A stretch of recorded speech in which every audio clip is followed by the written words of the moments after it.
There are moments in life that feel insignificant when they happen, quiet decisions made in solitude that seem too small to matter. There's no applause, no witnesses, no guarantee of results. Yet these moments often carry more power than the most dramatic breakthroughs. This story begins in one of those moments, not with success, not with clarity, but with exhaustion. At that time, my life felt stalled. It wasn't collapsing and it wasn't improving. It was just stagnant. The days passed with a strange sense of repetition, as if time itself had lost its direction. I was doing what needed to be done, going through the motions, but nothing felt connected to a deeper purpose. Motivation would come in waves, but my discipline was fragile and would break easily. And beneath it all, there was this low, constant dissatisfaction I just couldn't explain. I was convinced my problem was external. I thought it was about money or the right opportunity or getting some recognition. I believe if just one of those things changed, everything else would fall into place. But what I didn't realize was that my internal state had already decided the outcome of every external effort I made. The mind always leads. Life always follows. One evening, after a particularly heavy day, I sat alone in complete silence. No music, no distractions. Just that familiar heavy weight pressing inward. I wasn't angry. I wasn't sad. I was just empty. And in that emptiness, a thought surfaced that felt almost uncomfortable. What if nothing changes because I'm blind to what already exists? That single question stayed with me. The next morning, instead of reaching for my phone like I always did, I reached for a blank piece of paper. There was no plan, no structure. It was just an impulse. And I wrote a letter, not to anyone else, but to life itself. At first, the words felt forced, even a little dishonest. How could I be grateful when I felt so stuck? But I kept writing, slowly, awkwardly. I started listing small things, a body that still worked, a mind that could still question, a roof over my head, the gift of time, the peace of silence. As I wrote, something subtle began to shift inside me. See, gratitude isn't denial. It's recalibration. Most people misunderstand gratitude as some kind of passive acceptance, like you're just settling for your circumstances. But in reality, gratitude sharpens your perception.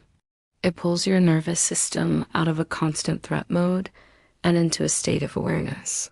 When your brain finally stops scanning for danger, it begins to notice opportunity. That letter became a ritual. I didn't do it every single day, not perfectly, but I did it consistently enough to leave an imprint on my mind. And each time I wrote, I noticed my internal resistance starting to soften. The tone of my internal dialogue began to change.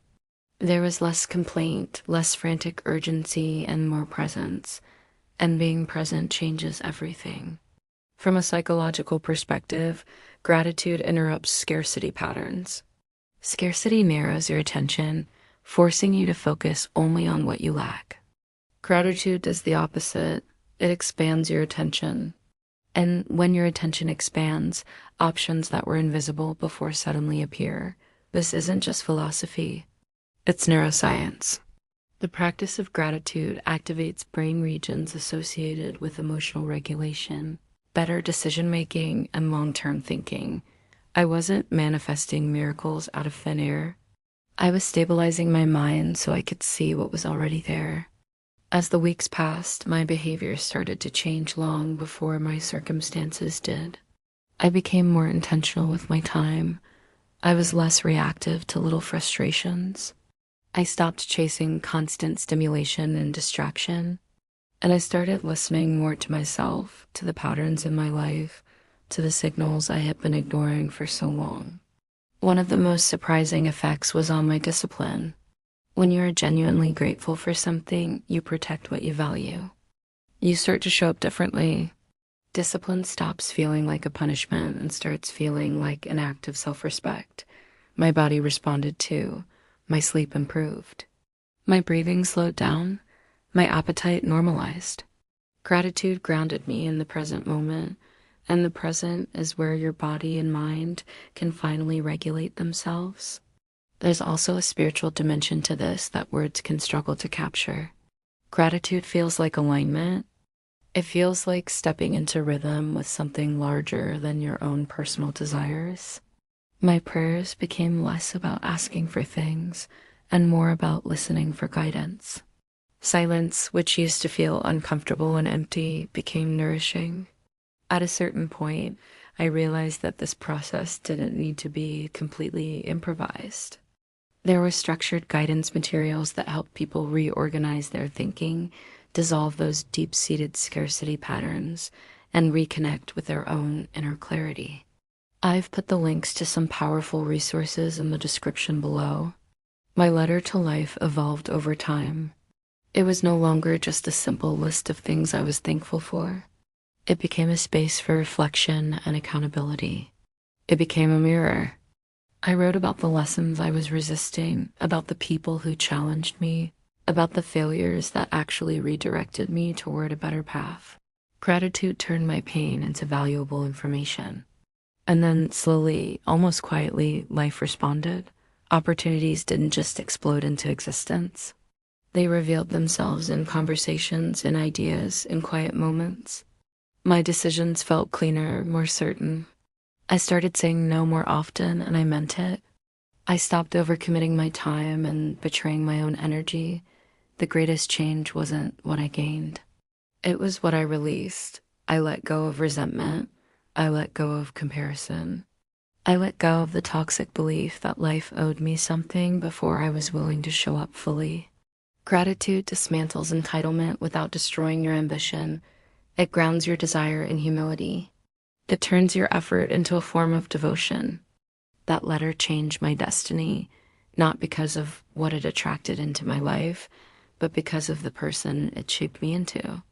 A calmer mind makes better decisions, and better decisions, compounded over time, create a completely different life. If you feel stuck right now, I want you to understand this. Gratitude is not the end of the journey. It is the foundation. You cannot build clarity on top of resentment. You cannot build discipline on top of bitterness. Gratitude clears the ground so you can build something solid. Later in my own transformation, I found even more clarity through ebooks and guidance materials specifically designed to strengthen the mind, break those old cycles of scarcity, and help rebuild your life from the inside out. If you feel ready for that next step, the links are waiting for you in the description. That letter still exists. I still write it. Not because I need to anymore, but because it keeps me aligned. It reminds me every day that abundance begins with awareness. Destiny is not something you wait for. It is something you tune into. When your mind changes, your body responds. When your body aligns, your life transforms, like this video. Subscribe to the Mind Forge and continue forging your life from the inside out.